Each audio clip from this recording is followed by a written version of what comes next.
साधारण भाषा में मतलब होता है एक कानूनी प्रतिनिधि के रूप में कार्य करने की शक्ति।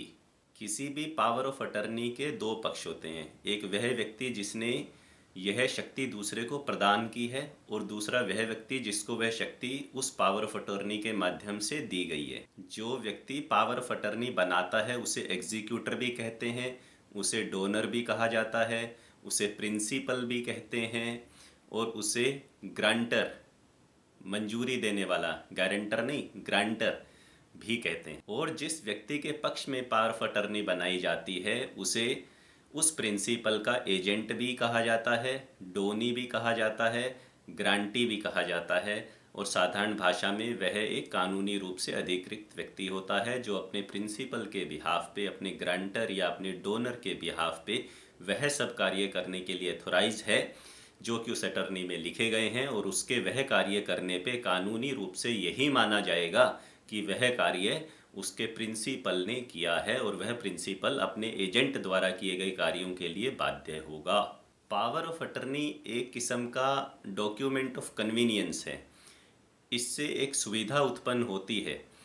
अगर आपको लगता है कि आप किसी कार्य में बहुत व्यस्त हैं या आप इंडिया में नहीं हैं और इंडिया में किसी ट्रांजैक्शन को अंजाम देने, किसी बिज़नेस को देखने, किसी प्रॉपर्टी की खरीद फरोख्त करनी है, या कोई बुज़ुर्ग व्यक्ति है वो बार बार आ जा नहीं सकते हैं, दूसरे शहर में रहते हैं, प्रॉपर्टी कहीं और है, बिज़नेस कहीं और है, तो हर बार उस व्यक्ति को खुद उपस्थित ना होना पड़े हर छोटे मोटे बड़े कार्यों के लिए, तो वह व्यक्ति अपनी सुविधा के लिए किसी भी ऐसे व्यक्ति के फेवर में पावर ऑफ अटर्नी बना देता है जिस पे कि वह ट्रस्ट करता है कि हाँ यह व्यक्ति मेरा एजेंट बनने लायक है। यह देखते हुए कि पावर ऑफ अटर्नी में किस तरह की शक्तियाँ प्रदान की गई हैं, इसे दो भागों में बांटते हैं।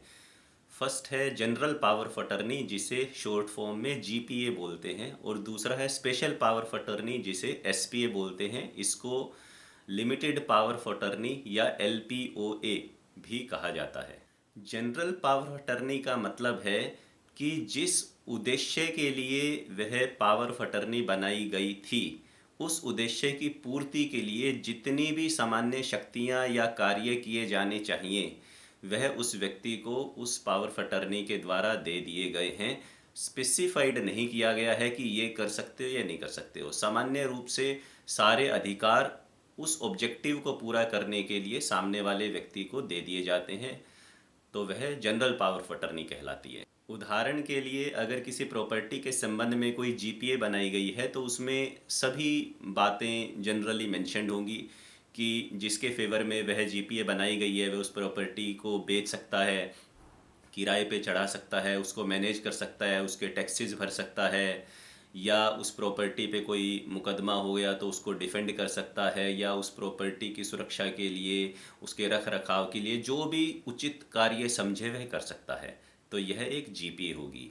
स्पेशल पावर ऑफ अटर्नी में जैसा कि मैंने बताया एक स्पेसिफाइड पावर होती है जो कि विशिष्ट रूप से मेंशन कर दी जाती है कि आप सिर्फ यही कार्य कर सकते हो। फॉर एग्जांपल प्रॉपर्टी के केस में अटर्नी बनाने वाला ये कह सकता है कि आप सिर्फ इस प्रॉपर्टी को बेचने के लिए अथोराइज हैं इस अटर्नी के माध्यम से। आप इसे किराए पे नहीं चढ़ा सकते, आप कोई मुकदमा इस पे हो गया तो उसे डिफेंड नहीं कर सकते, आप इसका रख रखाव नहीं कर सकते, etcetera etcetera.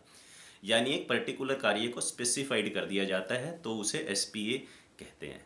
From registration point of view power of attorney can again be divided into two parts, registered power of attorney and unregistered power of attorney. Registered power of attorney को सब रजिस्ट्रार ऑफिस में जाके registered करवा लिया जाता है ताकि उसकी validity थोड़ी बढ़ जाए और थोड़ा ट्रस्ट फैक्टर उसमें आ जाए। तो आमतौर पर अनरजिस्टर्ड पावर ऑफ अटर्नी कम देखने को मिलती है। अब बात करता हूँ एक बहुत ही इंटरेस्टिंग क्वेश्चन की कि पावर ऑफ अटर्नी की उम्र क्या होती है। हाँ, आपने बिल्कुल ठीक सुना, पावर ऑफ अटर्नी की एक एज होती है, एक उम्र होती है जो कि बहुत सारे लोगों को नहीं पता।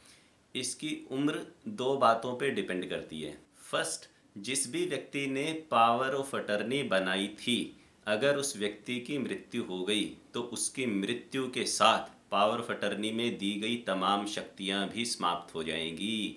कोई भी पावर ऑफ अटर्नी तभी तक वैलिड रहती है जब तक वह व्यक्ति जीवित है जिसने उस पावर ऑफ अटर्नी को बनाया था। सेकेंडली, अगर उस व्यक्ति की मृत्यु नहीं भी हुई जिसने पावर ऑफ अटर्नी को एग्जीक्यूट किया था, परंतु अपने जीवन काल में कभी भी वह जो पावर ऑफ अटर्नी उसने बना के दी थी किसी दूसरे व्यक्ति को, उसको कभी भी अपनी इच्छा के अनुसार कैंसिल कर सकता है, रिवोक कर सकता है। तो जैसे ही प्रिंसिपल एजेंट के फेवर में बनाई गई पावर ऑफ अटर्नी को रिवोक करेगा, उसी क्षण एजेंट के सारे अधिकार खत्म हो जाएंगे। अगर रजिस्टर्ड पावर ऑफ अटर्नी बनाई गई थी तो उसको रिवोक करने के लिए भी सब रजिस्ट्रार ऑफिस में जाना पड़ेगा और वहाँ जाके ही वह पावर ऑफ अटर्नी कैंसिल होगी और उसकी भी एक डीड रजिस्टर्ड होगी। परंतु अगर अनरजिस्टर्ड पावर ऑफ अटर्नी थी तो उसके लिए सब रजिस्ट्रार ऑफिस में जाने की कोई ज़रूरत नहीं है। एक सिंपल लोकल न्यूज़पेपर में भी अगर डोनर या प्रिंसिपल ये लिख देगा कि मैं इस पावर ऑफ अटॉर्नी को जो मैंने इस व्यक्ति के फेवर में की थी उसे रिवोक और कैंसिल करता हूँ, उसके सभी अधिकारों को तत्काल प्रभाव से समाप्त करता हूँ, तो वह रिवोक मानी जाएगी, कैंसिल मानी जाएगी। पर क्या इर्रिवोकेबल पावर ऑफ अटर्नी भी होती है? बिल्कुल होती है। अगर पावर ऑफ अटर्नी बनाते समय यह मेंशन कर दिया गया है कि यह इर्रिवोकेबल है, यानी कि प्रिंसिपल की मर्जी नहीं है कि वह उसे कैंसिल कर सके, और यदि प्रिंसिपल की मृत्यु भी हो गई तो भी वह कैंसिल नहीं मानी जाएगी। अगर उस पावर ऑफ अटर्नी में ऐसा लिख दिया गया है और उसका पूरा जो कंटेंट है उस अटर्नी का वो लीगली वैलिड है, उसको अच्छे तरीके से ड्राफ्ट किया गया है, साथ में यह कंडीशन भी है कि उस पावर ऑफ अटर्नी में कोई ऐसा इंटरेस्ट, कोई ऐसा हित होना चाहिए जो कि एजेंट के फेवर में दिया गया हो, और अगर उस पावर ऑफ अटर्नी को कैंसिल किया जाएगा तो उस एजेंट का जिसके फेवर में अटर्नी बनाई गई है उसका हित प्रभावित हो सकता है। तो ऐसी दशा में इर्रिवोकेबल पावर ऑफ अटर्नी वैलिड मानी जाएगी और उसे कैंसिल नहीं किया जा सकता एक तरफा प्रिंसिपल की मर्जी से। हाँ, कुछ स्पेशल कंडीशंस में, कुछ एक्सेप्शनल सर्कमस्टांसिस में उसे कोर्ट ऑफ लॉ में चैलेंज जरूर किया जा सकता है। ऐसा चैलेंज कई बार प्रिंसिपल खुद भी करता है कोर्ट में किसी ग्राउंड पे कि मेरे से धोखे से करवा ली, ज़बरदस्ती करवा ली, फ्रॉड से करा ली, एट्सेट्रा एट्सेट्रा।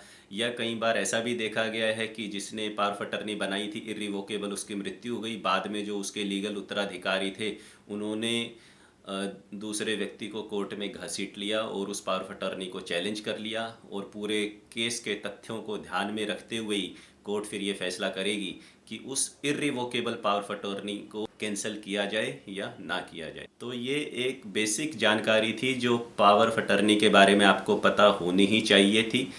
इसी वीडियो का एक पार्ट 2 भी है जिसका लिंक मैंने डिस्क्रिप्शन में दिया है, आप क्लिक करके उस वीडियो को देखिए। उस वीडियो में, जो कि एक बहुत ही इम्पोर्टेंट वीडियो है और हर व्यक्ति को देखना ही चाहिए, उस वीडियो में मैंने बताया है कि पावर ऑफ अटर्नी के क्या क्या मिसयूज़ किए जाते हैं, इसके माध्यम से किस तरह से बड़े बड़े फ्रॉड को अंजाम दिया जाता है।